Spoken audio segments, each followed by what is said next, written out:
The owner of 5-Hour Energy says a ban of his product over reports that some people with heart conditions experienced dangerous side effects would make about as much sense as banning peanuts because some people who eat them are deathly allergic.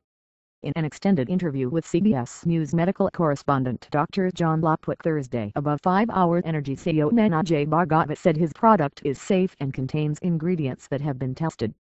The proof of that for him, he says, is he drinks it every day and his son in his early 20s uses it. I would not sell the product that my family wouldn't use, Bhargava told Drive Lopwick.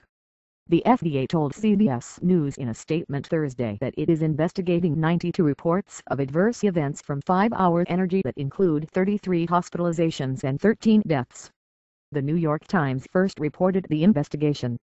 Reported side effects included heart attacks, convulsion and one case of spontaneous abortion.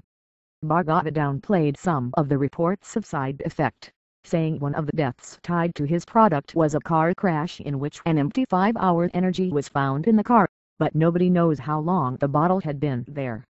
Throughout the interview, Lopwick questioned Bhargava on how much caffeine was contained in his popular product, but the CEO declined to give a specific amounts.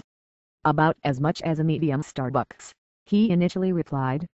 Bhargava claimed the public doesn't understand the effects from 50 mg to 500 mg, or what such reference points would mean. I'm a physician so I will be able to interpret it. Can you tell me how many milligrams of caffeine? Lopwick countered.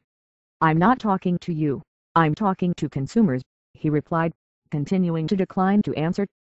Independent tests from Consumer Reports recently found 5-Hour Energy could contain up to 215 milligrams of caffeine, while the consumer watchdog the Center for Science in the Public Interest finds the product contains 207 milligrams of caffeine. By comparison, the tall 12-ounce Pie Place roast coffee sold at Starbucks contains 260 milligrams of caffeine, according to the company website. The FDA's investigation, coupled with recent reports that Monster energy drinks were tied to a heart attack and 5 deaths, including that of a 14-year-old girl, has pushed some to argue energy drinks' popularity with adolescents reflect the need for tighter regulation of the products. Bhargava said most of his consumers are workers, including truck drivers and other professionals, and estimates most are in their 20s or 30s.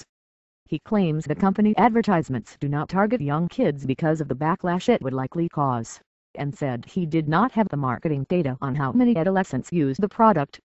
However, as Lopwick pointed out, 40% of surveyed teens have said they've recently used energy drinks. Bhargava claimed those adolescents were likely using the other guys, naming Red Bull and Monster energy drinks. Ours is more of a functional product, not a style product, he said. In May 2011, researchers from the American Academy of Pediatrics AAP said energy drinks are never appropriate for children and adolescents, saying caffeine in children has been linked to harmful effects on the developing neurologic and cardiovascular systems. When Drive Lopwick brought this to the CEO's attention, Bhargava said he'd never heard that before, but would be open to changing the label on the products, which currently says it shouldn't be used by kids under 12, if that's the case. Lopwick also noted he spoke to a pediatric cardiologist who told him the amount of caffeine in the product could cause harm to a child that is susceptible to an irregular heartbeat. Bhargava countered that coffee products are available to children and the same thing might happen. While Drive Lopwick argued coffee is hotter and has more volume, making it take longer to drink than an energy shot, Bhargava argued a child with a condition taking his product is no different than if the child took an espresso shot. If any adult gives their kids espresso or coffee, I think they're irresponsible, said Bhargava. Lopwick's greatest point of contention was that Bhargava would not disclose the amount of caffeine in his product.